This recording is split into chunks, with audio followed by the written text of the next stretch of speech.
കൃഷ്ണായ വാസുദേവായ ഹരയേ പരമാത്മനെ പ്രണതക്ലേശനാശായ ഗോവിന്ദായ നമോ നമ. ശ്രീമദ് ഭാഗവതം ഏകാദശ സ്കന്ധം അധ്യായം 12 നമ്മൾ ശ്ലോകം 18 ചെയ്തു. അപ്പോൾ എന്താ പറയുക വെച്ചാൽ നമ്മൾ പറഞ്ഞല്ലോ അവ്യക്ത രൂപത്തിൽ അതായത് അഗ്നിയായിട്ട് വർത്തിക്കുന്ന അവ്യക്ത രൂപത്തിൽ വർത്തിക്കുന്ന അഗ്നി മരക്കഷ്ണങ്ങളെ നമ്മൾ ഉരസുമ്പോൾ വായുവിൻ്റെ സഹായത്തോടു കൂടി ചെറിയ പൊരി ഉണ്ടാവുമല്ലോ. ആ ചെറിയ പൊരികളുണ്ടാകുമ്പോൾ അതിനെ നമ്മൾ നെയ്യ് കൊണ്ടോ മറ്റേ വർദ്ധിപ്പിക്കും. ഇതുപോലെയാണ് അവ്യക്തമായ എൻ്റെ വാക്കും വ്യക്തമായി തീരുന്നു എന്നാണ് നമ്മൾ ഇതിൽ പറഞ്ഞത് അല്ലേ. അതിന്നാണ് ഉണ്ടായത് വാക്ക് പ്രപഞ്ചമായ പോലെ ഇനി ബാക്കിയുള്ളതൊക്കെ പറയാണ് കേട്ടോ. 19 വായിക്കാം. ഏവം ഗതി കർമ്മ ഏവം ഗതി കർമ്മ ഗതിർ വിസർഗോ ഘ്രാണോ രസോ ദൃക് സ്പർശ ശ്രുതിശ്ച സങ്കല്പ വിജ്ഞാനമഥാഭിമാന സൂത്രം രജസ്ത്വതമോ വികാര.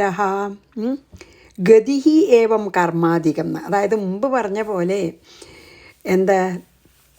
വാക്ക് എന്ന് പറഞ്ഞില്ലേ, അതും അപ്രകാരം തന്നെ. എന്താണ് പിന്നെ പറയണ വെച്ചാൽ നമുക്ക് നോക്കാം. ഏവം ഈ വിധം തന്നെ ഗതി മീൻസ് വാക്ക്, അതാണ് വാക്കം.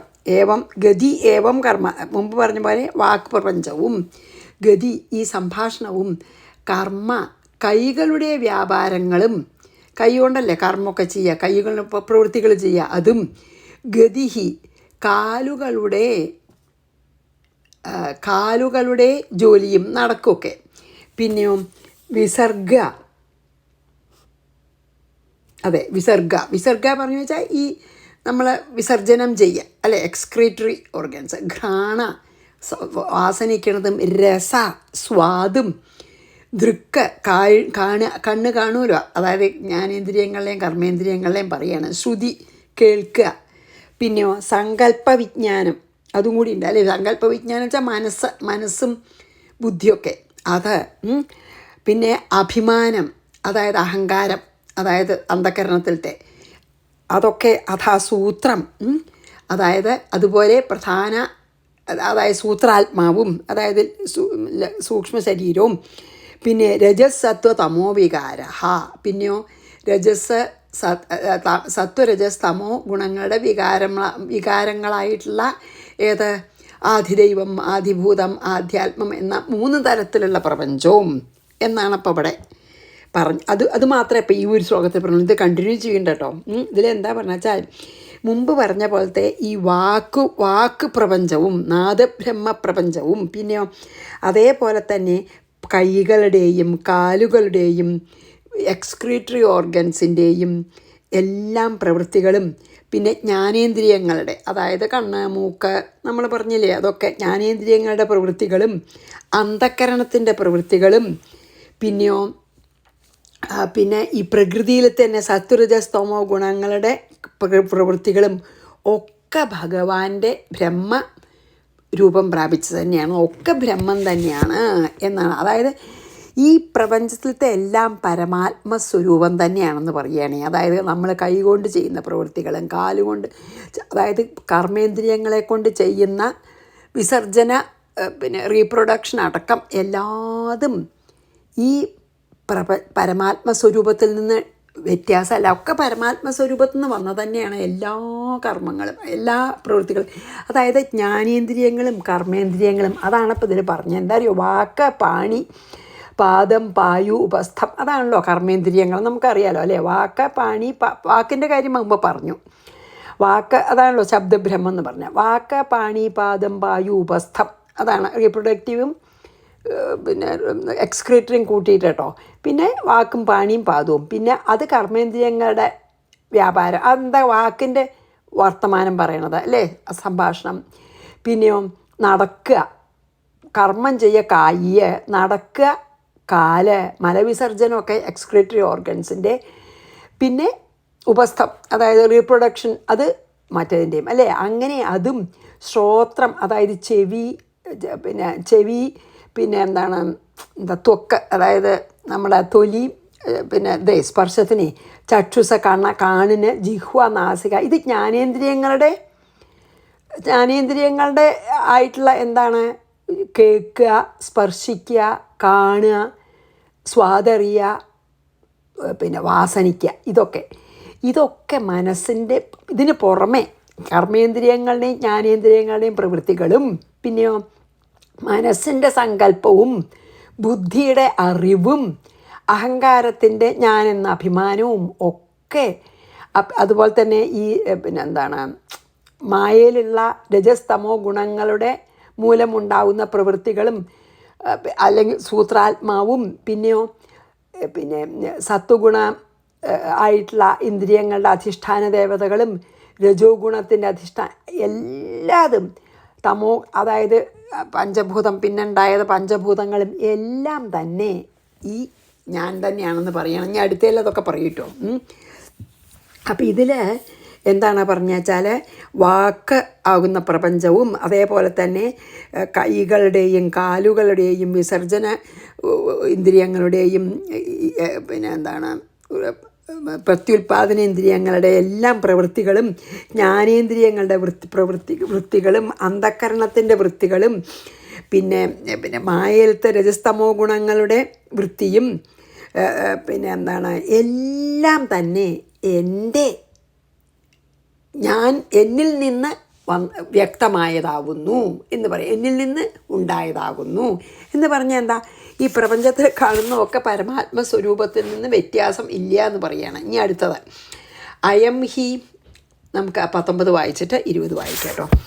ഏവം ഗതി കർമ്മഗതിർ വിസർഗോ ഘ്രാണോരസോ ദൃക്സ്പർശ്ശ്രുതിശ്ച സങ്കല്പവിജ്ഞാനമഥാഭിമാന സൂത്രം രജസത്വതമോ വികാര. അപ്പം എന്താണ് ഇതിലിപ്പോൾ ഭഗവാൻ പറഞ്ഞു കൊണ്ടുവരണമെന്ന് വെച്ചാൽ, എല്ലാം പരമാത്മസ്വരൂപത്തിൽ നിന്ന് ഭിന്നമായിട്ട് തോന്നുന്നുണ്ടെങ്കിലും ഈ കാണുന്ന നാനാ രൂപവും നാമവും ഉള്ള കാണുന്ന ഈ പ്രപഞ്ചത്തിലത്തെ ഒന്നും തന്നെ പരമാത്മസ്വരൂപത്തിൽ നിന്ന് വ്യത്യസ്തമല്ല എന്ന് പറഞ്ഞു കൊണ്ടുവരികയാണ്.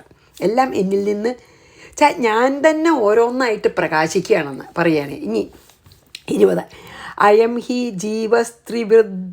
സ്ത്രീവൃദ് അബ്ജയോനി അവ്യക്ത ഏകോ വയസാ സ ആദ്യ വിശ്ലിഷ്ടശക്തിർബഹുദൈവ ഭാതി ബീജാനി യോനിം പ്രതിപദ്യ യദ്വത്. എന്താ പറയണ, അയം ഹി ജീവ, ഈ സർവേശ്വരനാണ് ആദ്യം അവ്യക്തനും ഏകനും ആണെന്ന്. വേറെ ആരുമില്ല, രണ്ടാമതൊന്നില്ല. ഈ പറഞ്ഞ ശക്തി അദ്വൈത ശക്തിയായിട്ട് ഏകനായിരുന്നു.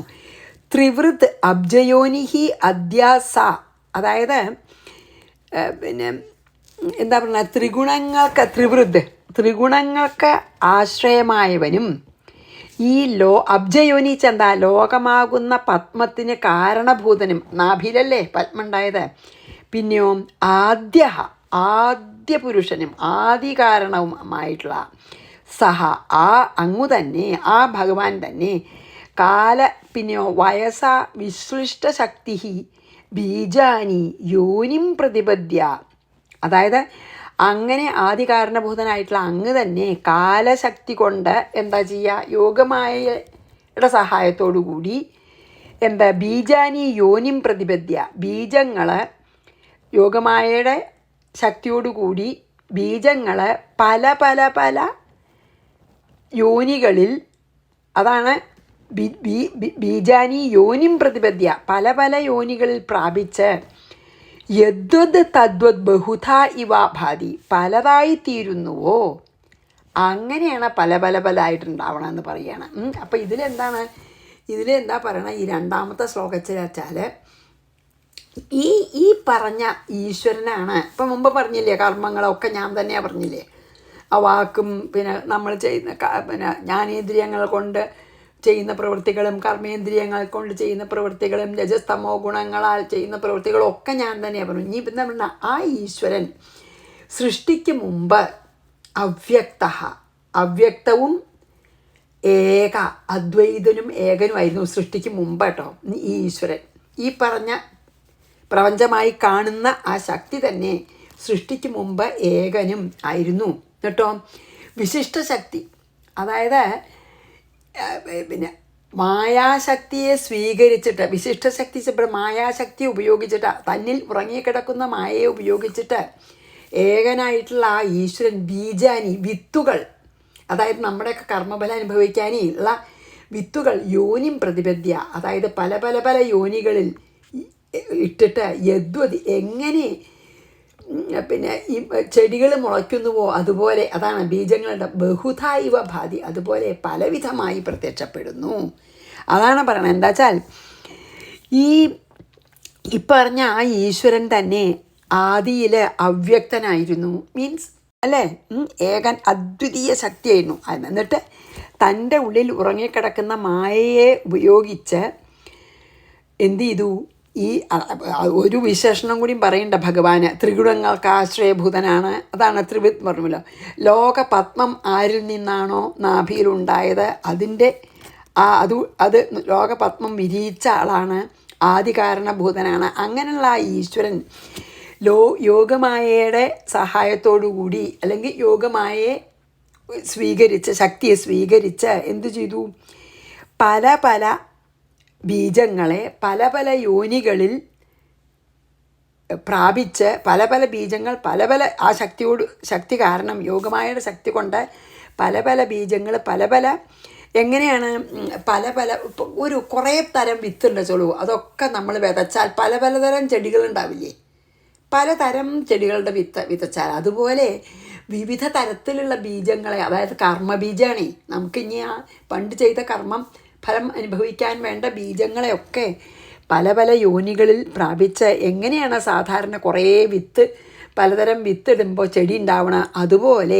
എപ്രകാരം പല ബീജങ്ങൾ നമ്മൾ പലതായിട്ട് വിരിഞ്ഞു വലുതായി വരുന്നുവോ അതുപോലെ ഭഗവാൻ തന്നെ യോഗമായ ഉപയോഗിച്ച് ഈ കർമ്മഫലം അനുഭവിക്കാൻ പല പല പല പിന്നെ ബീജങ്ങളെ പല യോനികളിൽ പ്രവേശിപ്പിച്ച്, അങ്ങനെയാണ് ഈ കണ്ട എല്ലാ നാമരൂപങ്ങളായി കാണുന്ന ഇത് മുഴുവൻ പ്രകാശിക്കുന്നത് എന്നാണ് പറയുന്നത്. അതായത് ഈ പ്രപഞ്ചം പരമാത്മസ്വരൂപം തന്നെയാണെന്ന് പിന്നെയും പറയാൻ നോക്കുകയാണ് കേട്ടോ.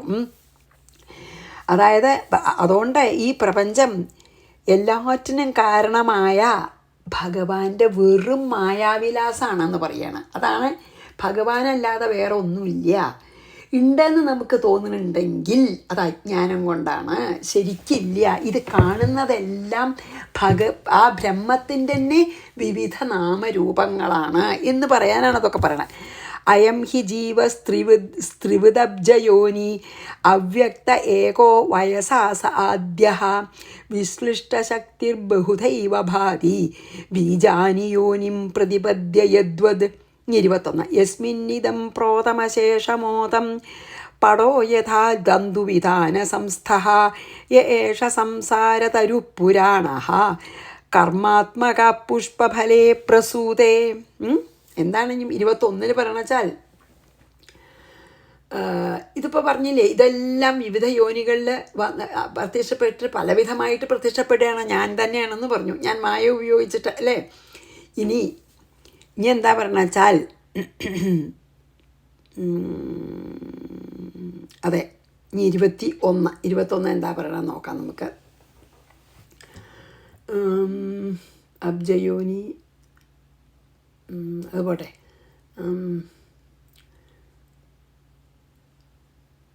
ഇനിയാണ് ഊടുംപാവുന്ന, അതാണ് പറയുന്നത്. അതായത് ഇനിയിപ്പോൾ എന്നാൽ തന്തുവിധാന സംസ്ഥ എങ്ങനെയാണെന്ന് വെച്ചാൽ, നൂലുകളെ തന്തുവിധാന സംസ്ഥ പടോ യഥാ തഥ.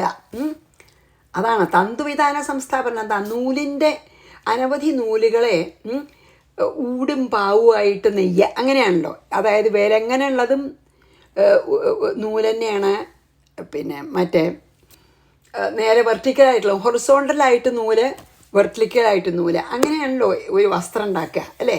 ഒരു വസ്ത്രം ഉണ്ടാക്കണമെങ്കിൽ ഹൊറിസോണ്ടലായിട്ട് നൂല് നെയ്യണം, വെർട്ടിക്കലായിട്ട് വേണം, അപ്പോഴല്ലേ അങ്ങനെയല്ലേ ഉണ്ടാക്കുക. പടം യഥാ ഇതം, വസ്ത്രം എന്ന പോലെ ഊടും പാവും. ഇതം ഈ പ്രപഞ്ചം അശേഷം മുഴുവനും അസ്മിൻ, അല്ല യസ്മിൻ ഈ ഈശ്വരനിൽ, ഇപ്പറഞ്ഞ ഈശ്വരനിൽ ഓതം പ്രേതം, അതായത് ഊടും പാവും ആയിട്ട് തോന്നുന്നു.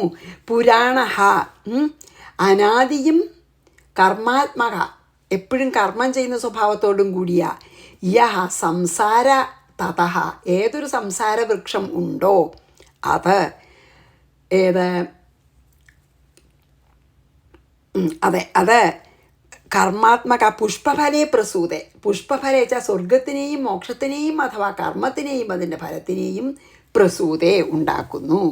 അപ്പോൾ എന്താണ് ഈ ഒരു ശ്ലോകത്തിൽ പറഞ്ഞു വെച്ചാൽ അത് വളരെ നല്ല നമുക്ക് കുറച്ചുകൂടി മനസ്സിലാവുന്നതാണ്. എന്താ അറിയോ, ഇതിലിപ്പോൾ എന്താ പറഞ്ഞു വെച്ചാൽ ഇപ്പോൾ നമ്മൾ കഴിഞ്ഞതിൽ പറഞ്ഞു എല്ലാം ഭഗവാനാണെന്ന് പറഞ്ഞിട്ട് പറഞ്ഞു, പിന്നെ ആദിലേഖനും അവ്യക്തനുമാണെന്നൊക്കെ പറഞ്ഞുവല്ലോ. പിന്നെ ത്രിഗുണങ്ങൾക്ക് ആശ്രയഭൂതനും ലോകപത്മത്തിന് കാരണഭൂതനുമായിരുന്ന ഈ ഈശ്വരൻ കാലം കൊണ്ട് വാക്ക് രൂപത്തിലും പലതരത്തിലും പല നാനാവിധത്തിൽ പ്രകാശിക്കണമെന്ന് പറഞ്ഞു. ഇനി ഇതിലെന്താ പറഞ്ഞു വെച്ചാൽ വസ്ത്രം, അതായത് ഒരു തുണി ഉണ്ടാവണമെങ്കിലേ വസ്ത്രം നൂലിൽ നിന്നല്ലേ ഉണ്ടാവണ വസ്ത്രം.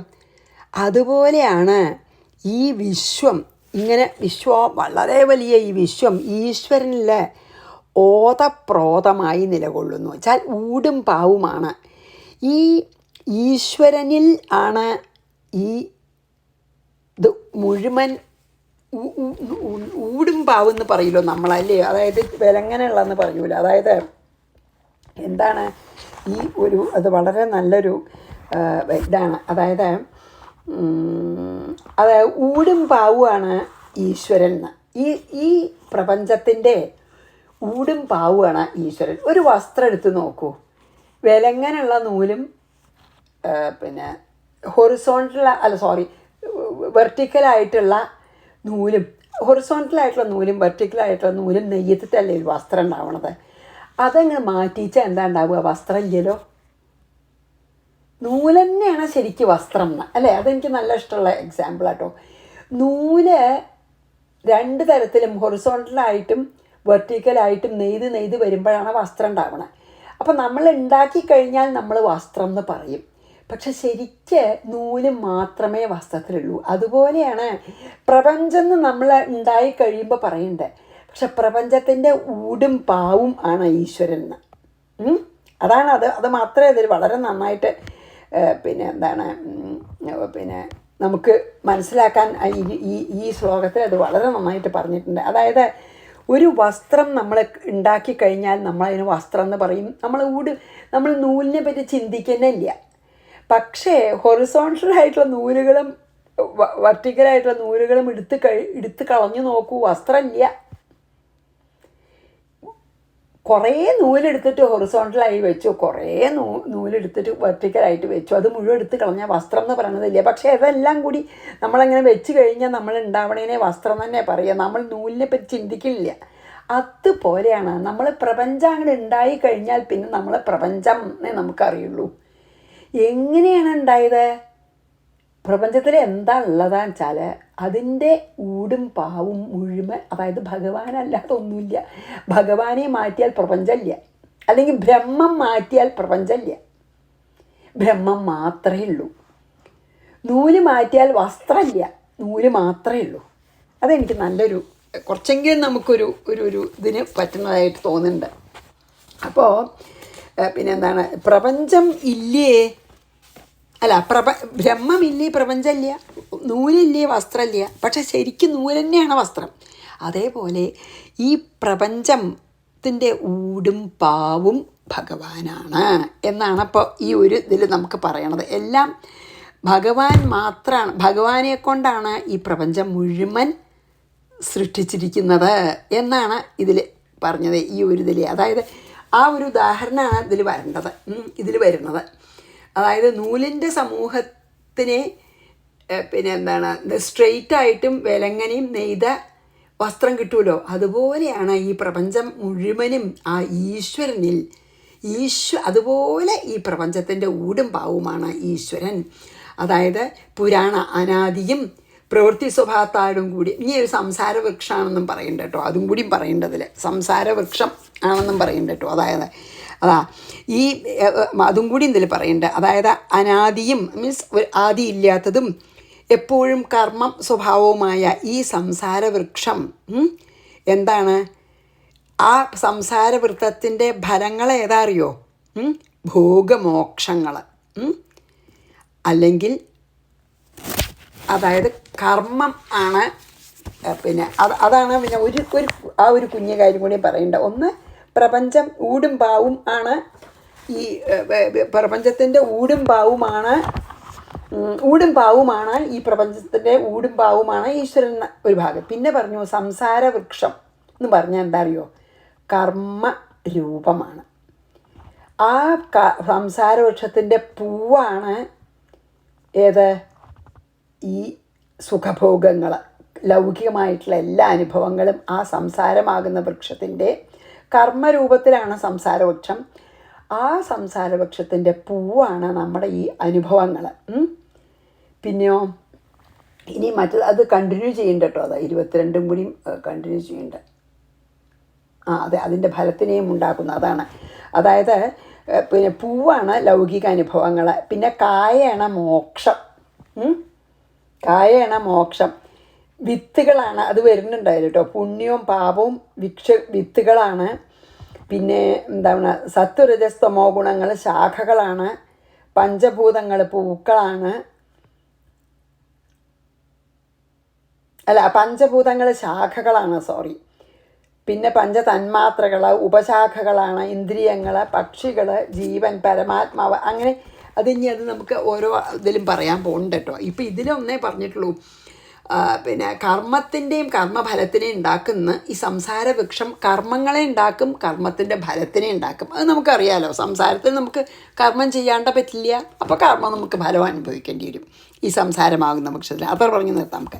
അതായത് കർമ്മത്തിൻ്റെ ഫലങ്ങളാകുന്ന, നമുക്ക് കർമ്മം ചെയ്യും, അതിൻ്റെ ഫലങ്ങളും അനുഭവിക്കണം ഈ സംസാരമാകുന്ന വൃക്ഷം. അങ്ങനെയാണ്.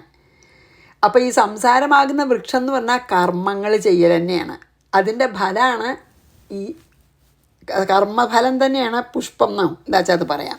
അത് നമുക്ക് ഇനിയാണ് ശരിക്കും വിസ്തരിച്ച് സംസാരത്തിനെ വൃക്ഷമായിട്ട് പറയണത് കേട്ടോ. അപ്പോൾ പിന്നെ അതായത് ഈ ഒരു ശ്ലോകത്തിൽ പ്രപഞ്ചം ഈശ്വരൻ പിന്നെ ഈ ഊടും പാവുമാണ്, പ്രപഞ്ചത്തിൻ്റെ ഊടും പാവുമാണ് ഈശ്വരൻ. പിന്നെയോ പിന്നെ ഈ അനാദിയായിട്ടുള്ള ഈ സംസാരവൃക്ഷം ഭോഗരൂപത്തിലുള്ള പുഷ്പഫലങ്ങളെ നൽകുന്നു എന്നാണ് ഇതിൽ പറഞ്ഞത് കേട്ടോ. ഇനി നമുക്ക് അടുത്ത ശ്ലോകം നോക്കട്ടെ, സമയം ഉണ്ടോയെന്ന് കേട്ടോ. ഒരു ശ്ലോകം ചെയ്യാം, 22 ചെയ്യാം. 21 വായിച്ചിട്ട്. യസ്മിന്നിതം പ്രോതമശേഷമോദം പടോ യഥാ തന്തുവിതാന സംസ്ഥഃ യ ഏഷ സംസാരതത പുരാണ തരു സംസാരതരു പുരാണ കർമാത്മക പുഷ്പഫലേ പ്രസൂതേ. അപ്പം ഈ ഇതിൽ എന്താ പറഞ്ഞ വെച്ചാൽ ഈ സംസാരവൃക്ഷം നമുക്ക് തരുന്ന ഫലമാണ് ഏത്? ഭോഗങ്ങൾ. പുഷ്പങ്ങളും ഫലങ്ങളുമാണ് ഭോഗങ്ങൾ, നമ്മൾ അനുഭവിക്കുന്ന സുഖദുഃഖങ്ങളൊക്കെ. ഇനി സംസാരത്തെ വൃക്ഷമായിട്ട് കൽപ്പിച്ച് വിസ്തരിച്ച് പറയുകയാണ് 22. ദ്വേ അസ്യ ബീജേ ശതമൂലസ്ത്രിനാള പഞ്ചസ്കന്ധ പഞ്ചരസപ്രസൂതി ദശൈകശാഖോദ്വിസുവർണനീഡസ്ത്രിവൽക്കലോദ്വിഫലോർക്കം പ്രവിഷ്ട. അസ്യ ഈ സംസാരവൃക്ഷത്തിന് ബീജേ ദ്വേ, പുണ്യം പാപം എന്ന് പറഞ്ഞ് 2 വിത്തുകളാണ് ഈ സംസാരവൃക്ഷത്തിനുള്ളത്. പുണ്യം എന്ന് പറഞ്ഞൊരു വിത്ത്, പാപം എന്ന് പറഞ്ഞ വിത്ത്. ശതമൂലഹ, പിന്നെയോ അതായത് ഈ സംസാരവൃക്ഷത്തിൻ്റെ മൂലം വേരെന്താ അറിയോ? വാസനകളാണ്. അതായത് സംസാരവൃക്ഷത്തിൻ്റെ അടങ്ങാത്ത വാസനകളാണ് അത്രേ ഈ സംസാരവൃക്ഷത്തിൻ്റെ വേരുകൾ. പുണ്യവും പാപവും വിത്തട്ടോ, വേരുകൾ അടങ്ങാത്ത വാസന. പിന്നെ ഒത്രിനാളഹ, 3 ഗുണങ്ങളോടുകൂടിയ മരത്തടിയോട് കൂടിയതാകുന്നു. അതായത് ഈ വാസനകളൊക്കെ പല പല പല ബ്രാഞ്ചസ് ആയിട്ട് പോകുന്നുണ്ട്. പഞ്ചസ്കന്ധ, പഞ്ചഭൂതങ്ങൾ 5 ശാഖകൾ, ബ്രാഞ്ചസാണ് പഞ്ചസ്കന്ധ, പഞ്ചഭൂതങ്ങൾ. പഞ്ചരസം, ശബ്ദം മുതലായ ഈ പിന്നെ അതായത് എന്താ പറയുക, സട്ടിൽ എലിമെൻറ്റ്സ്, സൂക്ഷ്മമായിട്ടുള്ള പ്രസൂതി, അതായത് പഞ്ചരസങ്ങൾ ശ്രവിക്കുന്ന ശബ്ദം മുതലായ പഞ്ചരസങ്ങൾ ഒഴുകുന്നതാകുന്നു അതിൻ്റെ വെള്ളം. ദശൈക ശാഖ 11 ഇന്ദ്രിയങ്ങളായിട്ടുള്ള ചെറിയ ശാഖകളോടും, പിന്നെയോ മറ്റത് പഞ്ചഭൂതങ്ങളെ വലിയ ശാഖയാണ്, ഇന്ദ്രിയങ്ങൾ ചെറിയ ശാഖ. ദ്വിസുപർണ നീഖ ജീവാത്മാ പരമാത്മാക്കളായിട്ടുള്ള 2 പക്ഷികൾ ആ സംസാര വൃക്ഷത്തിലിരിക്കുന്നുണ്ട്. ദ്വിഫല സുഖം ദുഃഖം എന്ന 2 പഴങ്ങളോടും, പഴങ്ങളാണ് സുഖവും ദുഃഖവും, വിത്താണ് പുണ്യവും പാപോട്ടോ, അതാണ് ഫലവും സുഖവും ദുഃഖമാണ് പഴങ്ങൾ. അർക്കം പ്രവിഷ്ട സൂര്യമണ്ഡലം വരെ വ്യാപിച്ചിരിക്കുന്നു. അതായത് എന്താണ് ഇതിൽ പറയണ വെച്ചാൽ, അതായത് ഒരു സംസാര വൃക്ഷത്തിനെ വിസ്തരിക്കുകയാണ്. ഈ സംസാര വൃക്ഷത്തിൻ്റെ ഈ സംസാരത്തിന് പുണ്യം പാപം എന്ന് പറഞ്ഞ 2 വിത്തുകളും വാസനകളാകുന്ന അനേകം വേരുകളും പിന്നെ ത്രിഗുണങ്ങൾ, അതായത് രജസ് തമോ ഗുണങ്ങൾ 3 വലിയ പിന്നെ വലിയ ശാഖ എന്നോ പറയേണ്ട, എന്താ തടി എന്ന് പറയാം, 3ആയിട്ട് ഇങ്ങനെ പടർന്ന് നിൽക്കുകയാണ്. ഏറ്റവും അടിയിൽ ഇങ്ങനെ വളർന്നു കഴിഞ്ഞിട്ട് കുറച്ച് കഴിയുമ്പോൾ മാവൊക്കെ കാണില്ലേ നമ്മൾ, 3 ശാഖയായിട്ട് ഇങ്ങനെ പടർന്നുണ്ടാവും, വലിയ ശാഖ, അതാണ് ത്രിഗുണങ്ങൾ. പിന്നെയോ പഞ്ചഭൂതങ്ങളാകുന്ന കുറച്ചും കൂടിയും ചെറുത് പക്ഷെ താരതമ്യേന വലിയ ശാഖകൾ, ഇതിനോളം തന്നെ ഈ തടിയോളം ഇല്ല എന്ന് മാത്രം. ത്രിഗുണങ്ങളെ പോലെ തന്നെ അത്ര വലിപ്പമുള്ള ശാഖയല്ല, എന്നാലും 5 ശാഖ വേറെ. പിന്നെയോ പിന്നെ ശബ്ദാദി വിഷയങ്ങളാകുന്ന 5 രസങ്ങളും ഏകാദശേന്ദ്രിയങ്ങളാകുന്ന 11 ഉപശാഖകളും. അപ്പോൾ ഈ ശബ്ദാദി വിഷയങ്ങളും പിന്നെ 11 ഇന്ദ്രിയങ്ങളും ഒക്കെ ഉപശാഖകളാണ്. പിന്നെയോ വാതം പിത്തം കഫം എന്ന തരത്തിലുള്ള 3 തോല്, അതായത് ഈ 3 ലെയറുണ്ട് ആ തടിക്ക്, മരത്തിന് സംസാരവൃക്ഷത്തിന് 3 ലെയറുണ്ട്, അതാണ് വാതവും കഫവും പതം. പിന്നെയോ സുഖവും വാതവും പിത്തവും കഫവും 3 ലെയറാണ് കേട്ടോ, ആ തടിയുടെ 3 ലെയറാണ് ആ വൃക്ഷത്തിൻ്റെ. സുഖദുഃഖങ്ങൾ എന്ന് പറഞ്ഞ 2 തരം പഴങ്ങളുണ്ട്. അതുമ്പോൾ 2 പക്ഷികളിരിക്കുന്നുണ്ട്, ഒന്ന് ജീവാത്മാ എന്ന് പേരായ പക്ഷി, മറ്റത് പരമാത്മാവ് എന്ന് പറഞ്ഞ 2 പക്ഷികളും ഉണ്ട്. ഇത് സൂര്യലോകം വരെ വലിപ്പമുള്ളതാണ് ഈ സംസാരവൃക്ഷം എന്ന്. അതാണ് ഈ ഒരു ശ്ലോകത്തിൽ പറഞ്ഞിട്ടുള്ളൂ കേട്ടോ. അത് നമുക്ക് പറഞ്ഞു നിർത്താം, എന്നിട്ട് നമുക്ക് ആദ്യം ഇതൊന്ന് ഓർമ്മിക്കാം അടുത്ത പ്രാവശ്യം, അല്ലെങ്കിൽ സമയം അധികമാവും, അതുകൊണ്ടാണ് 27ആയി. ഓക്കെ, അപ്പോൾ സംസാരത്തിനെ ഒന്ന് ജസ്റ്റ് പറഞ്ഞെടുക്കുകയാണത്. ദ്വേ അസ്യ ബീജേ ശതമൂല സ്ത്രീനാള പഞ്ചസ്കന്ധ പഞ്ചരസപ്രസൂതി ദശൈകശാഖോ ദ്വിസുപർണനീഡസ്ത്രിവൽക്കലോ ദ്വിഫലോർക്കം പ്രവിഷ്ട. അപ്പം ഈ സംസാരവൃക്ഷത്തിന് വാസനകളാകുന്ന അനേകം വേരുകളുണ്ട്, സത്വരജസ് തമോ ഗുണങ്ങളാകുന്ന പിന്നെ 3 വലിയ തടികളുണ്ട്, പഞ്ചഭൂതങ്ങളാകുന്ന 5 ശാഖകളുണ്ട്, ശബ്ദാദികളാകുന്ന 5 തരം ഭോഗത്തെ ജനിപ്പിക്കുന്ന എന്താണ് ഈ ഉപശാഖകളുണ്ട് അല്ലേ. 10 ഇന്ദ്രിയവും അന്ധകരണവും ഇതെല്ലാം ഉപശാഖകളാണ്. അതിൽ 2 ജീവനും ഈശ്വരനും, അല്ലെങ്കിൽ ജീവാത്മാവും പരമാത്മാവും 2 പക്ഷിയുണ്ട്. ആ പക്ഷികളുടെ വാസസ്ഥാനമാണ് ഇത് ഈ സംസാര വൃക്ഷം. പിന്നെ വാതപിത്ത കഫം എന്നിട്ടുള്ള 3 തോലുകളുണ്ട്. അത് വലിയ സൂര്യലോകം വരെ വലിപ്പമുണ്ട് അതിന് എന്ന് പറഞ്ഞ് നമുക്കിവിടെ നിർത്താം. എന്നിട്ട് നാളെ നമുക്ക് കണ്ടിന്യൂ ചെയ്യാം. ദ്വയസ്യ ബീജേ അതെ വായിച്ചല്ലോ അല്ലേ. ശ്രീകൃഷ്ണാർപ്പണമസ്തു. സർവത്ര ഗോവിന്ദനാമ സങ്കീർത്തനം. ഗോവിന്ദ ഗോവിന്ദ. ഗുരുവായൂരപ്പാ.